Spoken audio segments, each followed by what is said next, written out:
Lucas capítulo de número 12. Versículo de número 43, 44. Lucas 12, 43, 44. Você que está com a Bíblia, você pode abrir, pode inclusive acompanhar, sugiro, porque isso para mim é até bom, porque hoje eu vou evitar daqueles pulos, aqueles gritos, aquela empolgação bem pentecostal. Hoje nós vamos ficar mais light, mais ensino. Isso vai ajudar a minha garganta. E se eu tossir antecipadamente, eu não vou pedir desculpa depois que eu tossir. Eu já estou pedindo agora, antes de tossir. Então, já me desculpe, está tossindo. Lucas capítulo 12, verso 43 e o 44, você pode também conectar no seu sabre de luz, mas deixe ele no modo avião. Diz assim o texto da palavra do Senhor: bem-aventurado aquele servo, diga servo, mais uma vez, para ficar bem forte, de novo, servo. Feliz ou bem-aventurado, Macários do grego, que quer dizer feliz independente da condição, feliz independente da situação, feliz em qualquer circunstância, feliz.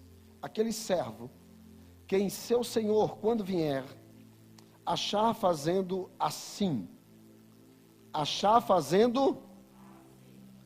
verdadeiramente vos digo, que ele lhe confiará todos os seus bens. Volta ao 43, a quem seu Senhor, quando vier, achar fazendo assim.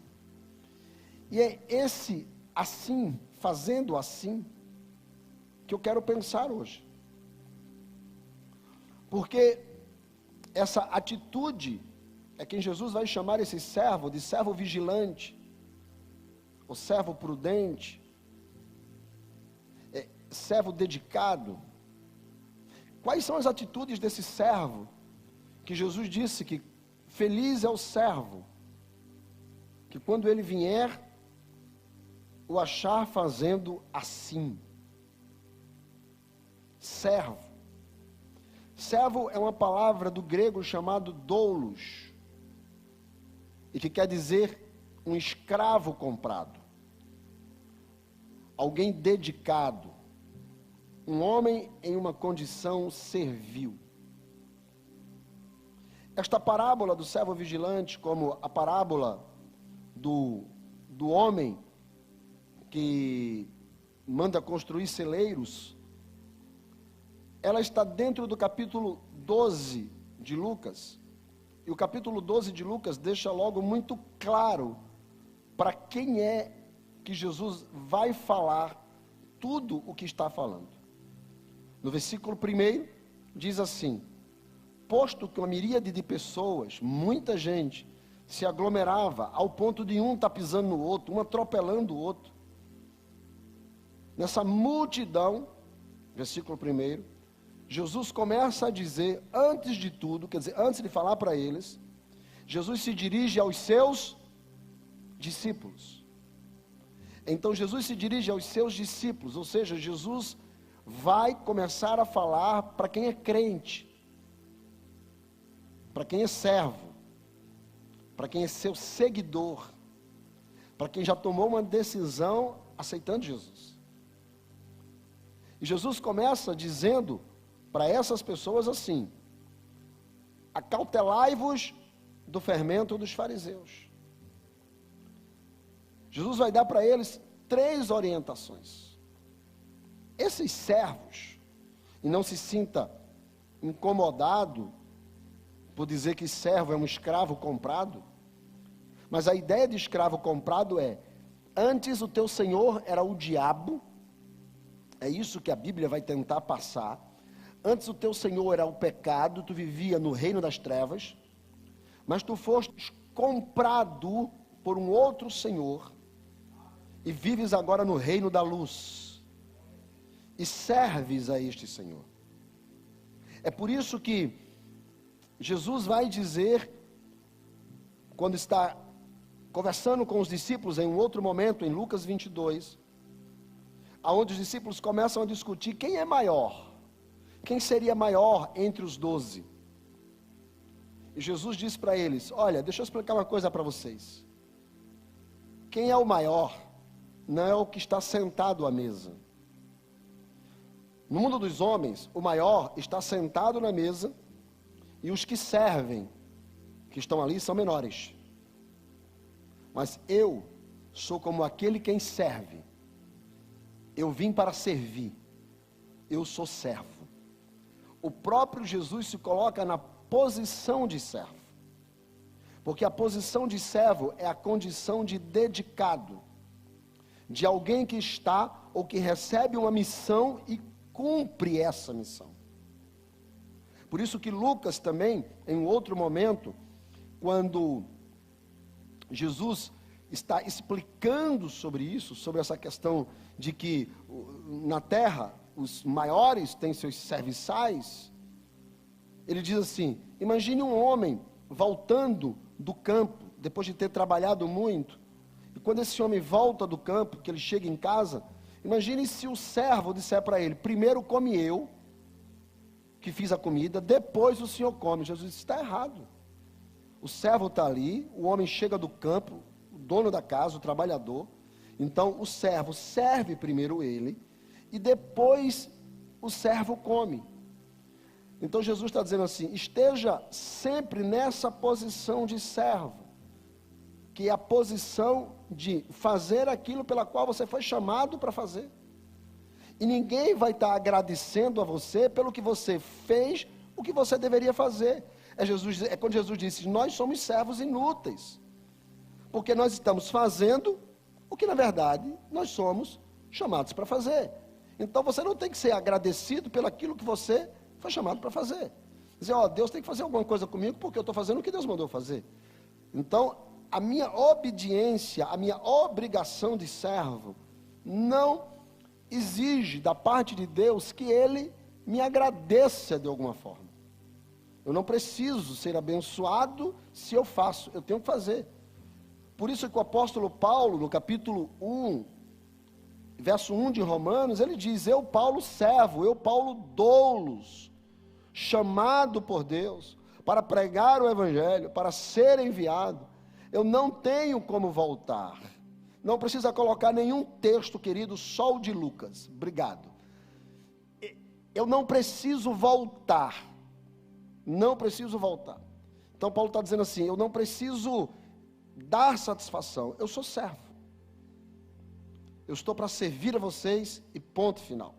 Por isso, que quando nós olhamos para a Bíblia, essa figura de servo, é a figura do que foi resgatado pelo sangue do Cordeiro.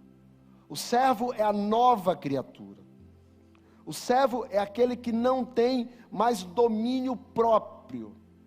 Ele não manda mais nele. Quem manda nele é o seu Senhor.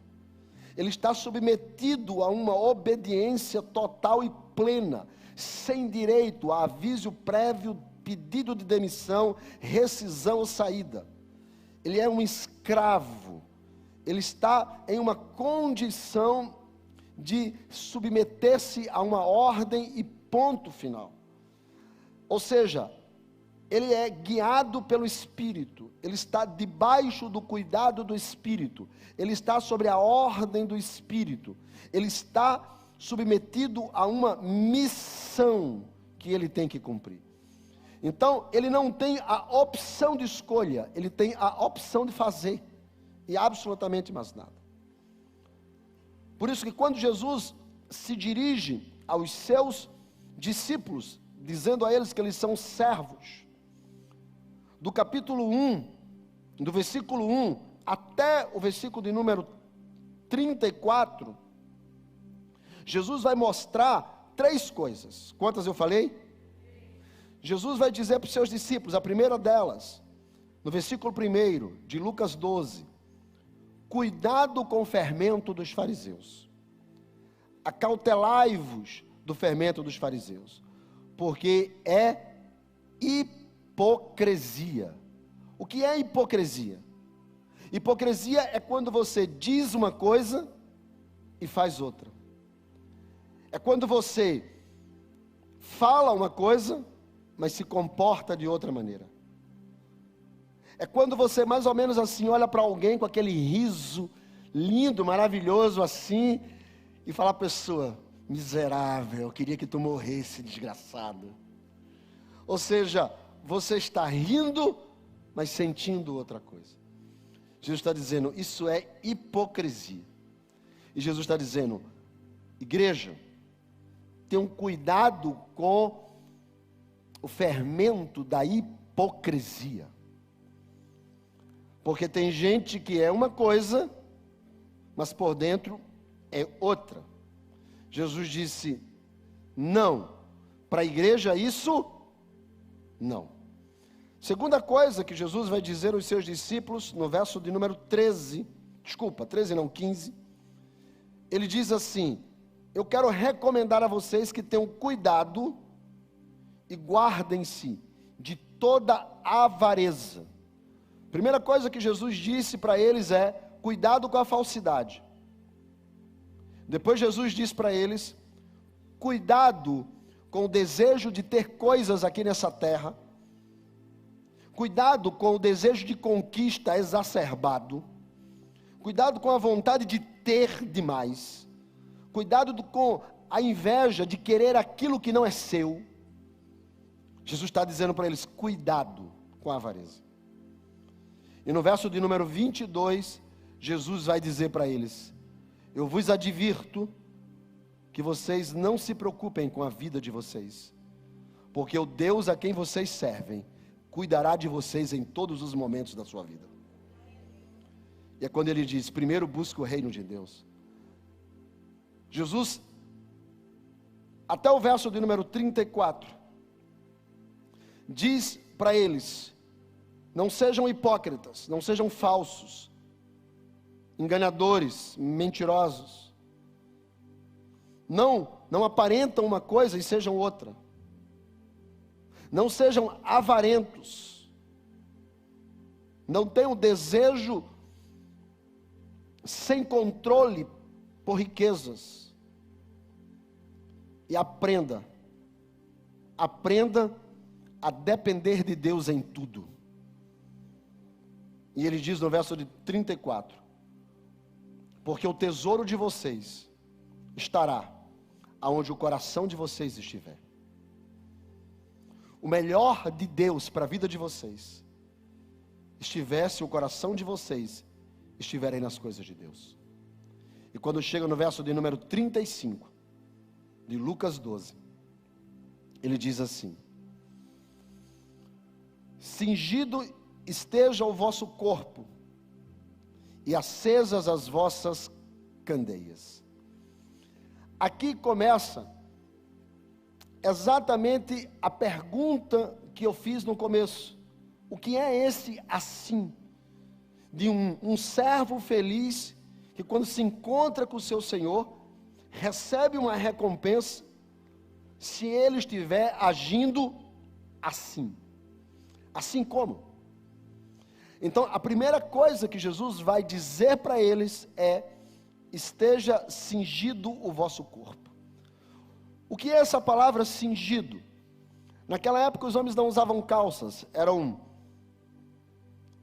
roupas longas. Essas roupas longas que eles usavam, esses vestidos longos, eles chegavam a pisar nos pés, de tão longos que eram. E eles, alguns com as mangas longas, que eram dos ricos, eles tinham uma certa dificuldade de mobilidade, para trabalhar, para correr. Então, os ricos colocavam um cinto, os servos puxavam a sua vestimenta para cima e amarravam uma corda no lombo, que em volta amarravam a corda puxando para que ela ficasse acima do joelho. Assim também eles dobravam se fosse longo, ou alguns não chegavam a ter mangas. Isso é cingir. E quando Jesus diz cingir, esteja pronto, preparado. Ele diz, esteja pronto, preparado. Agora, pronto, preparado o quê? Cingido esteja o vosso corpo. Então ele diz assim, esteja o corpo preparado. E que corpo é esse? Ele vai usar aqui uma expressão no grego que é uma triunidade. Alma, corpo e espírito. Jesus está dizendo, esteja a vossa alma, o vosso corpo e o vosso espírito preparados. Servo que vai se encontrar assim, tem que estar com a sua triunidade preparada. E o que é estar com a triunidade preparada? A alma preparada. Irmãos, nós temos que estar com o nosso coração blindado. Não tem como eu ter a minha alma magoada, o meu coração ferido. Não dá para ser servo do Senhor tendo ódio de uma outra pessoa. Aonde que está o perdoai? Aonde que está o servir uns aos outros? Aonde que está o chorai uns com os outros? Nós estamos construindo uma geração de crentes que decidem de quem gosta e de quem não gosta. E não é assim que funciona. E Jesus está dizendo, para aquele que é um servo, que se encontrará com ele e receberá os seus bens, que o comportamento dele deve ser de coração cingido, de alma cingida.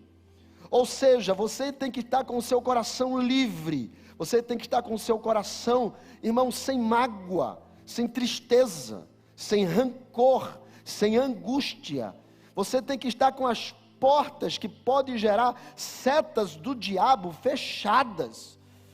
Porque existem inúmeros textos da Bíblia que vai dizer para aquele que é servo, que nós devemos liberar perdão, que nós devemos conviver, que nós devemos aceitar uns aos outros. Isso é mutualidade, que eu devo entender que o outro é diferente de mim, mas nós vamos para o mesmo céu, nós temos o mesmo Deus, e servimos na mesma casa, e honramos o mesmo Cristo, e fomos salvos pelo mesmo sangue, e perdoados pela mesma cruz.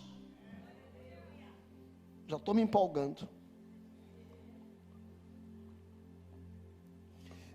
E ele está dizendo, corpo preparado, irmão, está falando de santificação.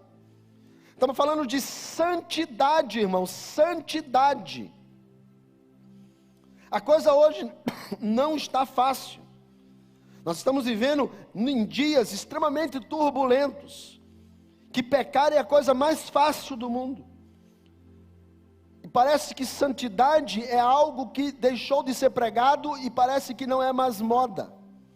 Mas está muito claro, sede santo como o Senhor é santo. Separação do mundo e dedicação ao reino.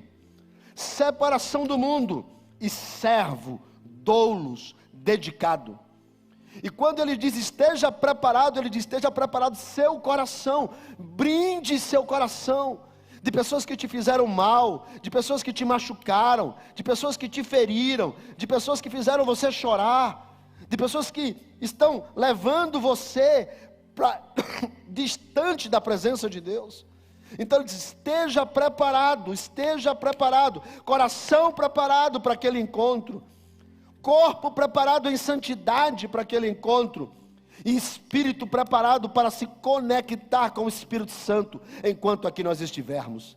Ele está dizendo, preparado o espírito, preparado a carne, preparado a alma, esteja preparado na sua triunidade, esteja cingido o vosso corpo. Depois ele diz, acesas as vossas candeias. Candeias na Bíblia são lamparinas, mas haviam dois tipos de candeias. Havia as lamparinas que eram usadas dentro de casa, e haviam as lamparinas que eram usadas para a estrada. E Jesus vai dizer, estejam acesas as vossas candeias, acesas as vossas lamparinas. Também no sentido de estar pronto, de estar preparado. Mas só que aqui, as candeias, as lamparinas, são também muito utilizado no Novo Testamento para identificar a visão noturna. Ou seja, se você não tinha lamparina para andar à noite, você não enxergava o caminho e você tropeçava. Então você só poderia pegar o caminho certo se você tivesse lamparina.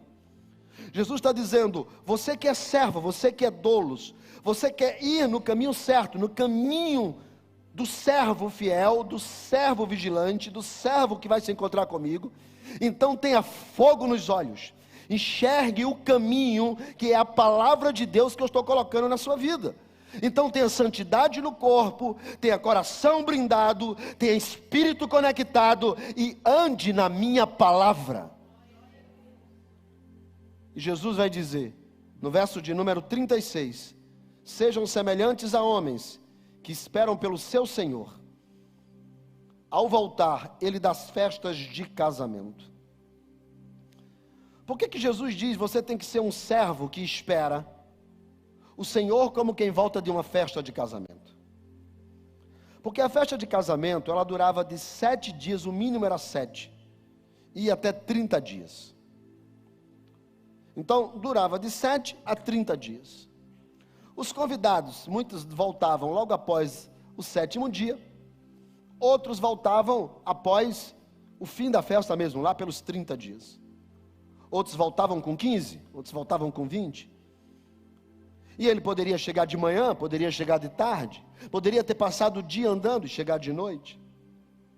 Então os servos nunca sabiam que dia e que hora o que foi para o casamento voltaria do casamento.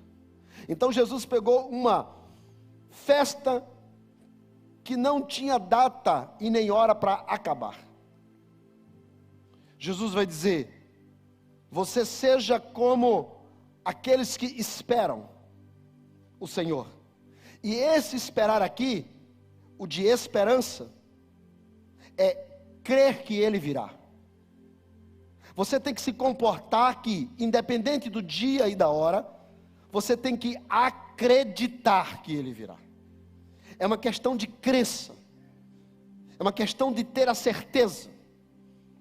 Ontem, eu estava com meu filho, o mais novo, e nós começamos a conversar, e eu disse para ele: o que faz uma pessoa ser vencedora?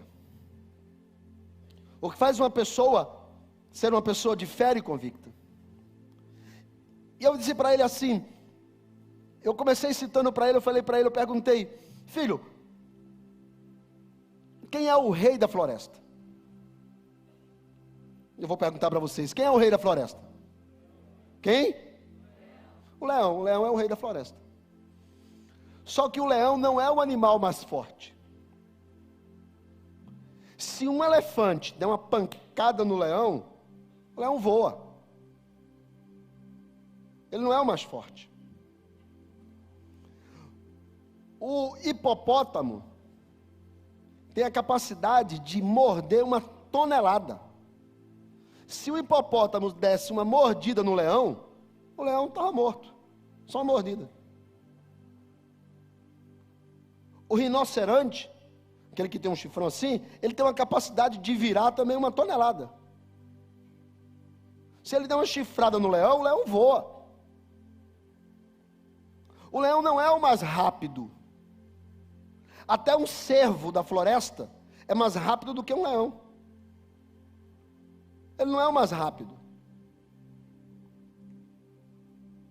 O leão, para ele poder matar uma girafa, ele tem que derrubar a girafa para poder morder o pescoço dela. Só que o leão não pula. Então, ele não consegue matar uma girafa, que é lenta. Inclusive, quando você olha para vários outros animais, como o guepardo, que corre tremendamente, mais do que o leão, mas não é o rei da floresta. Qual é a diferença do elefante para o leão? Por que o elefante, que passa 1 tonelada, que dá uma patada, mata o leão, não é o rei da floresta? É porque a maioria de todos esses animais que eu citei, quase todos, são animais herbívoros, comem plantas. E o leão? Come carne. Então, toda vez que o leão dá uma olhada para o elefante, ele olha e fala: lanche, jantar, almoço. Ele olha para o seu adversário e não importa o tamanho, ele acredita que ele precisa sobreviver. E ainda tem um detalhe, dizem que não é nem o leão que caça, quem caça é a leoa. Mas o leão com aquela juba, ele dá aquela olhada assim, ele bota e dá aquela olhada assim, olha para a caça e fala: tá ferrado. Então, o que é que o leão tem que faz ele o rei da floresta? Ele acredita, ele confia, ele espera, porque ele precisa. Eu cheguei para ele e falei: escreve 2 nomes aí. Ele pegou o papel e escreveu. Eu disse: escreva aí. Escreva Davi de um lado. Ele escreveu Davi. Eu digo: agora escreva do outro Golias. Ele escreveu Golias. E eu disse: vamos ver quem ganha aqui só no olhar. Quem era o gigante? Davi ou Golias? Golias. 1-0 para Golias. Quem era o guerreiro experiente? Davi ou Golias? 2-0 para Golias. Quem era o camarada que já tinha matado milhares de pessoas em outras guerras? Davi ou Golias? 3-0 para Golias. Quem era o cara que estava ali na batalha de armadura, lança e escudo? Davi ou Golias? 4-0 para Golias. Quem é que sabia manusear uma espada, uma lança, um escudo? Davi ou Golias? 5-0 para Golias. Aí Davi chega e diz assim: quem é esse que desafia o Deus que eu acredito? Quem é esse que desafia o Deus que é capaz de me dar vitória sobre ele? Nós não estamos falando. E quando deram para Davi a armadura de Saul, ele tentou andar, não conseguiu nem andar, e tirou aquela coisa de cima dele, e desceu como um moleque para o campo, para brigar com o gigante. Qual era a diferença entre Davi e entre Golias? Se Golias estava vencendo Davi de 6-0, goleada. A diferença era que Davi desceu porque ele acreditava, ele tinha certeza, ele sabia. Quando Golias disse: tu és um moleque, tu vens a mim com pau e pedra, ele disse: hoje mesmo as aves dos céus comerão a tua carne, porque tu não estás desafiando um exército, e nem um homem, e nem uma criança, estás desafiando o exército do Deus a quem eu creio. Jesus disse: servo vigilante, servo bom, é servo que acredita, que espera, que sabe quem é o seu Senhor, que sabe que tem uma relação com Ele, que sabe que Ele vai voltar, que sabe que isso daqui não é uma brincadeira, que sabe que isso daqui é um preparo para um encontro com o Senhor nos ares. Calma. 37. Bem-aventurados são aqueles servos que quando o Senhor vier, os encontre vigilante. Os encontre. Deixa eu incomodar você que hoje está meio calmo, mas você pode virar para a pessoa que está do seu lado e dizer uma frase bem crentez. Diga para ela: vigia, crente. Jesus está dizendo que quando Ele vier, o que Ele espera é que encontre as pessoas que estejam vigilantes. Sabe, irmãos, mais do que nunca urge a necessidade de sermos vigilantes.